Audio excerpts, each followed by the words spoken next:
My name's Tim. I'm a lawyer with, as Gerhard said, with Lausen. We're a boutique law firm, German boutique law firm focused on media and technology.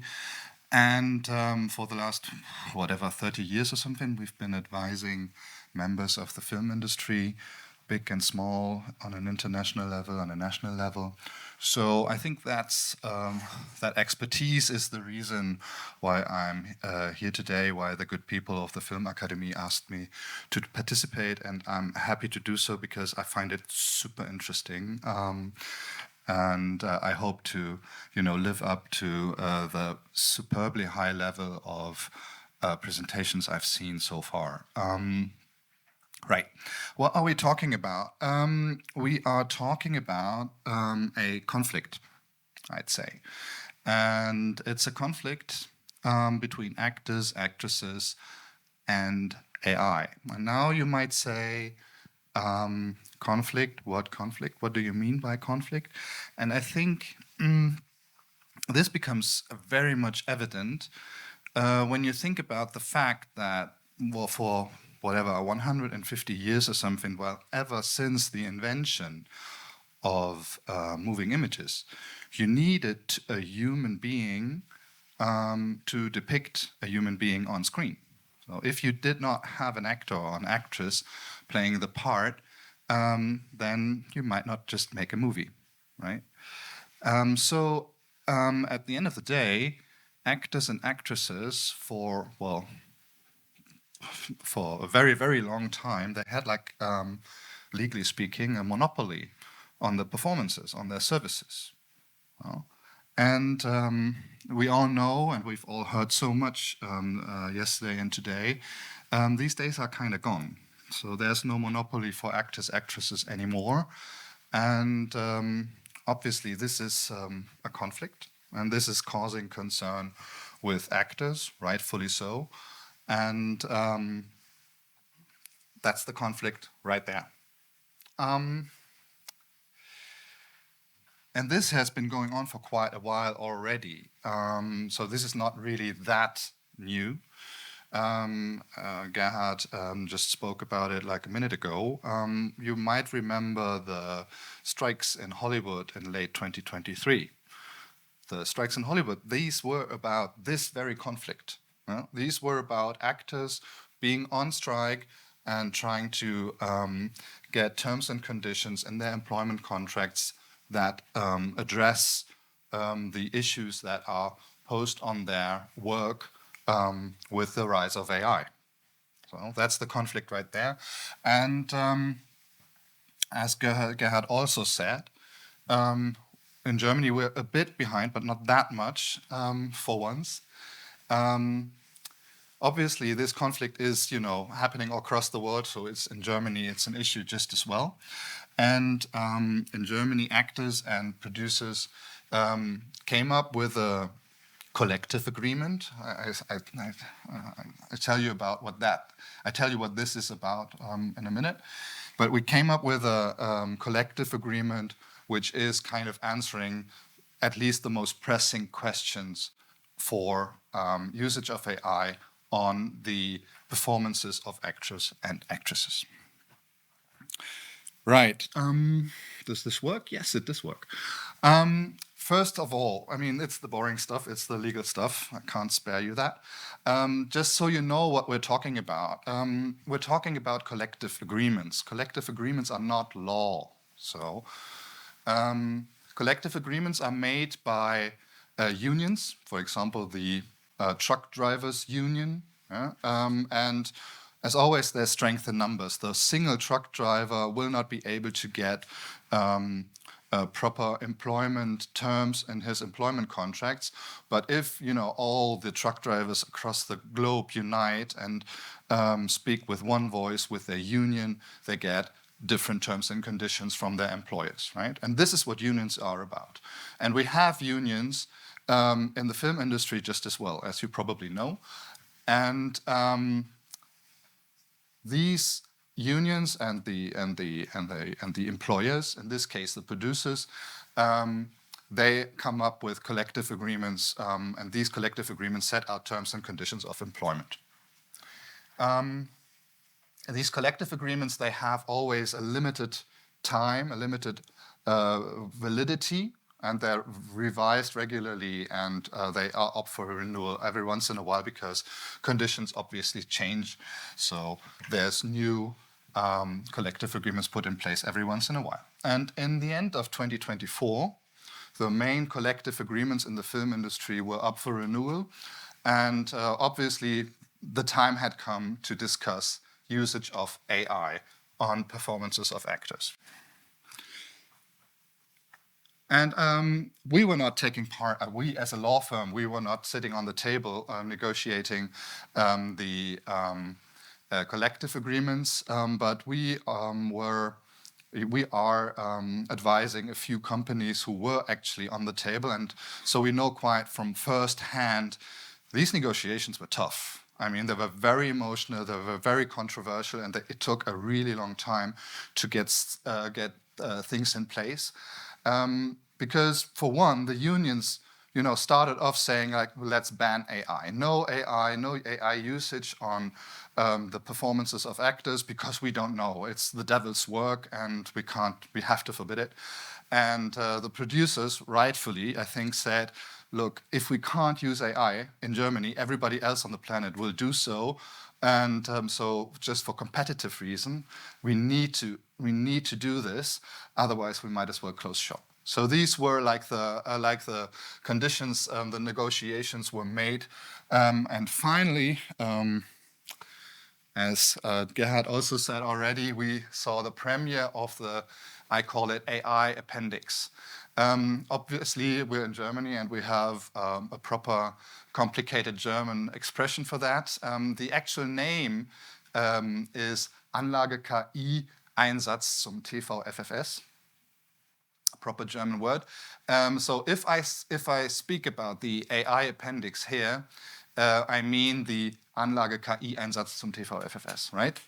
And as it says, it's an Anlage, it's an appendix to the main framework collective agreement, the TV-FFS. That's in place between the Actors Union and the Producers Alliance as employers, right? It's fresh, it's hot stuff, so to say, because it hasn't been in force for so long. It's March 1st, so that's a few weeks only.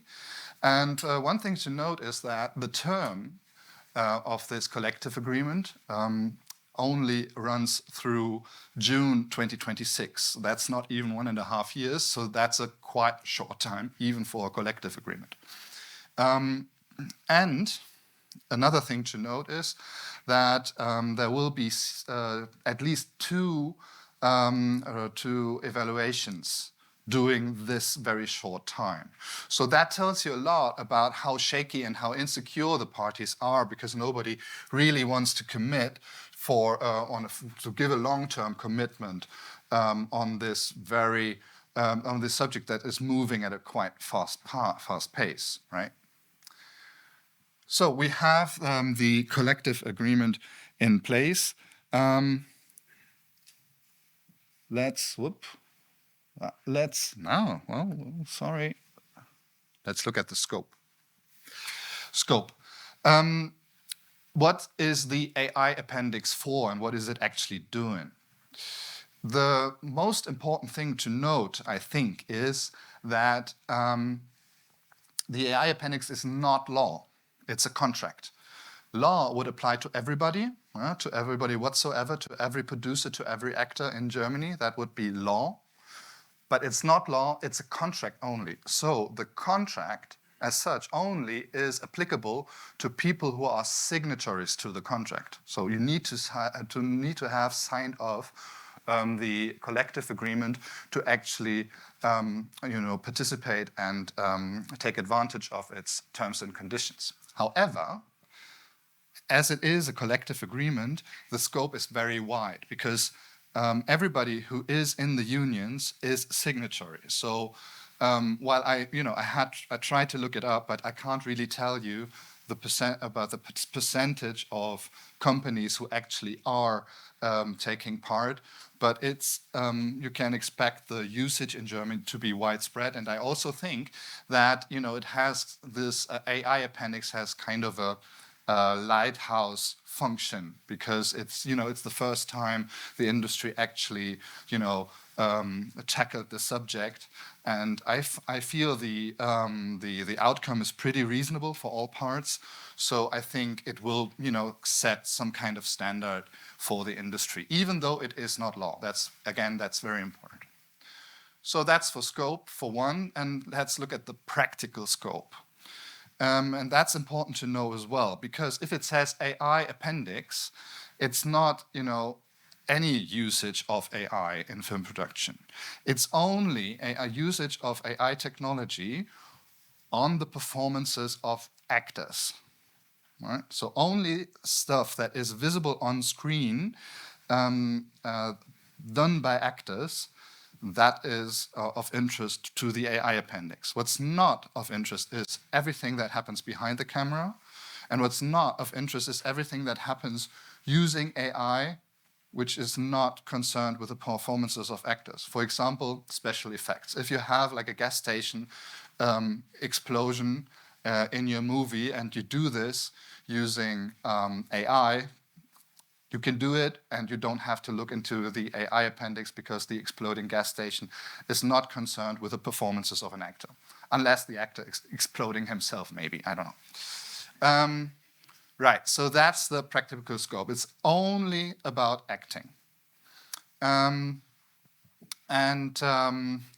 things to note, it's, as I said, only regarding the output. The AI appendix, interestingly, does not care and does not address at all the question of input, not at all the question of AI training. Again, we've discussed that just earlier. This is like a hyper-sensible and hyper-interesting topic, but this has not been addressed in here, and I think it makes good sense that it is not addressed, because, I mean, we're talking about filmmaking, and we're not talking foundation models and how we train an AI. So we're talking filmmaking, and so this is, has to be resolved somewhere else, and not in the terms and conditions of employment in the film industry, right? So obviously, the people discussing the AI appendix, they had, kind of a problem where to start from for their terms and conditions. And, it's a new subject, so it was an issue to, how do we even tackle this subject in a collection agreement. And they agreed on, as a starting point to, focus on the producer's perspective, right? So we have a few use cases in the AI appendix which address the needs of a producer. Like, what does a producer actually want to do using AI on the performance of actors and actresses, right? So there's 3 use cases, basically. The first use case is digital changes, digital modifications. I tell you about that later on. It's a low-level intrusion into the personality rights of actors. The second use case is digital embodiment. That can be partial embodiment or full embodiment.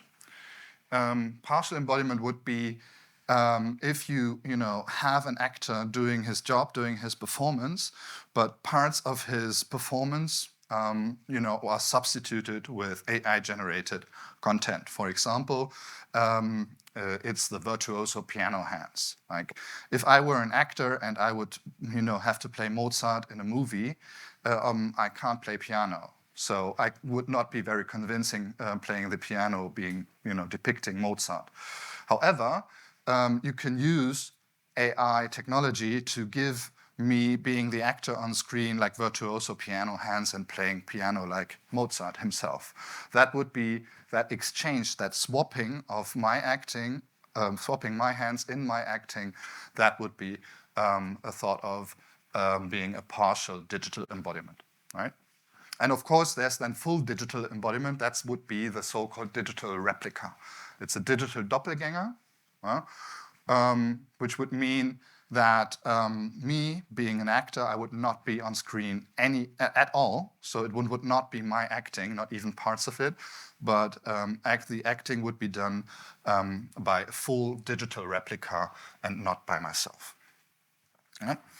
And the third use case they came up with is the so-called artificial actors, which are created through digital mashups. I'll have some examples for you to explain that, and I think this will make more sense when I show you the picture later on.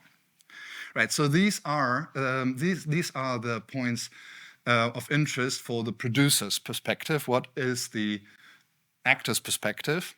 Obviously, it's twofold. Yeah. Okay, there's missing something. Two things are of interest. The one thing is the question of permission. Yeah. And a question at the end of the day, the question of control. Can an actor control what the producer is doing with his performance, her performance, using AI?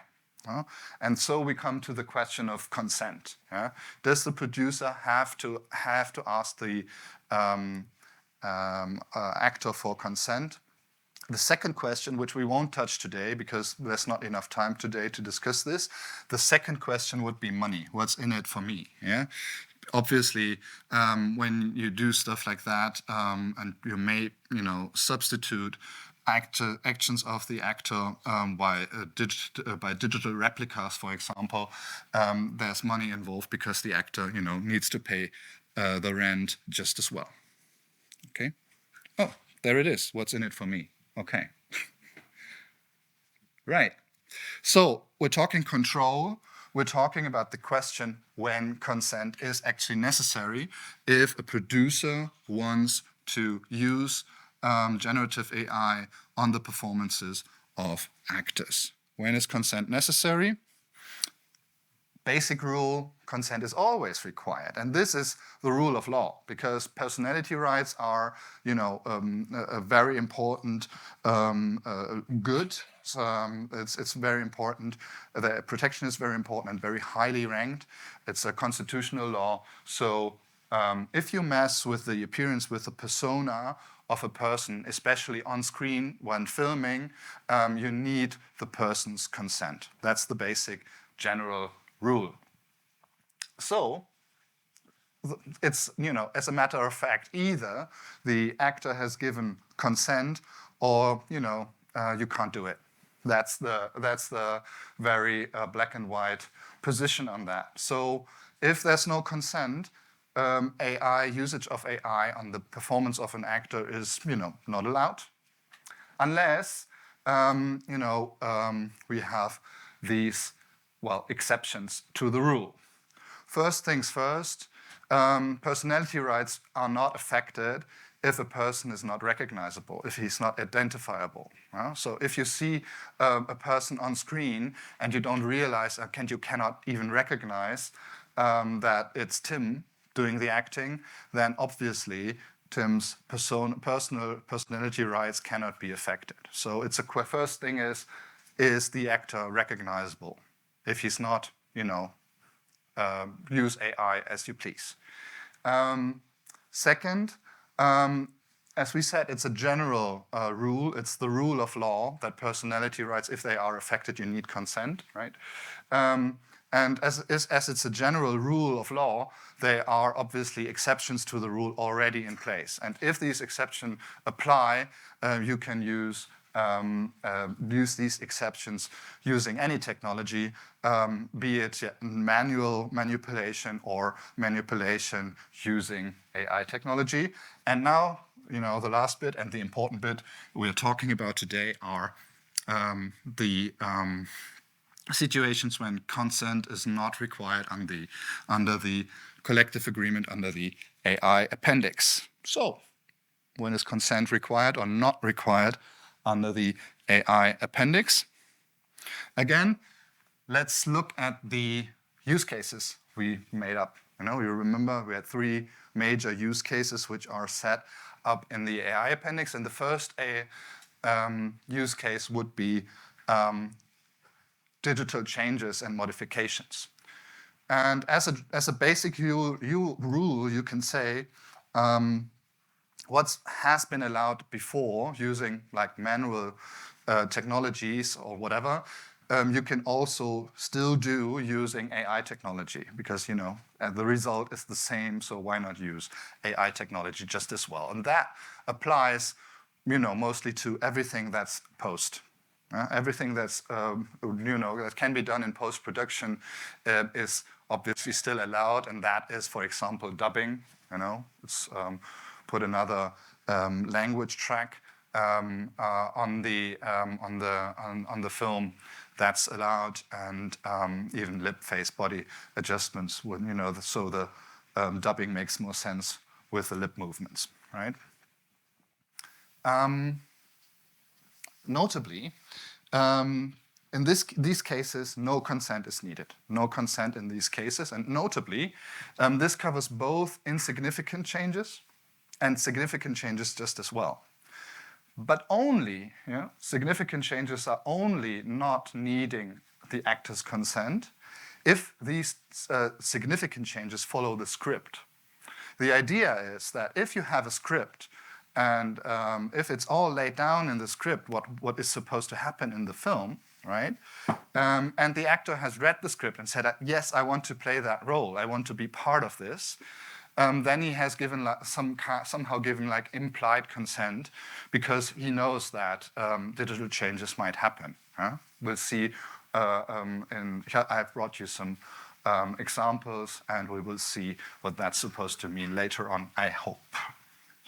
Second use case, embodiments. Remember, taking parts or even the whole bodily performance of an actor and swapping it with AI-generated content. And this is an intense and like a high-level intrusion into the personality rights of the actor or actresses. So as the general rule of law applies, consent is always necessary.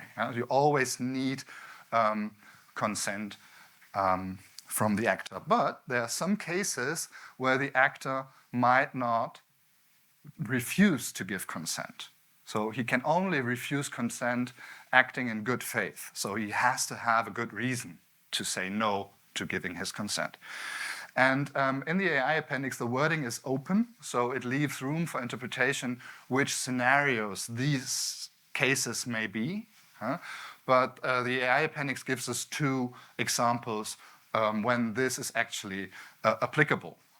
And the scenarios expressly mentioned in the AI appendix is, for one, dangerous scenes, right? So if you are a film production and in your script it says actor jumps off roof, right? Then you can use an embodiment, a digital replica, to have to jump off that roof. And the actor, unless he's an angel or something, he can fly. He can't really say no to that, because that would, is to his very own benefit that he cannot die when doing the stunt work, right? The second scenario is if the actor falls ill, is incapacitated through shooting, right? Then again, you can use a digital doppelganger, a digital replica, and the actor has not to give consent to the usage of the digital doppelganger, because this is a means to, everybody of you knows that if the actor, does not show up, your budget will explode and you will run over budget, and that's, nobody wants to have that. And so in these cases, this is actually a very useful tool, to save productions, that if the actor is ill, you can use a digital doppelganger. And again, consent is not necessary, right? However, only if usage of AI, if the application of the digital doppelganger follows the script, right? If it's in the script, then you can use a digital doppelganger doing the script, because again, the actor, the actress knew what the script is about, and but he could not perform as was agreed in the employment agreement. So it's justified to have this part, as per the script, performed by the digital doppelganger.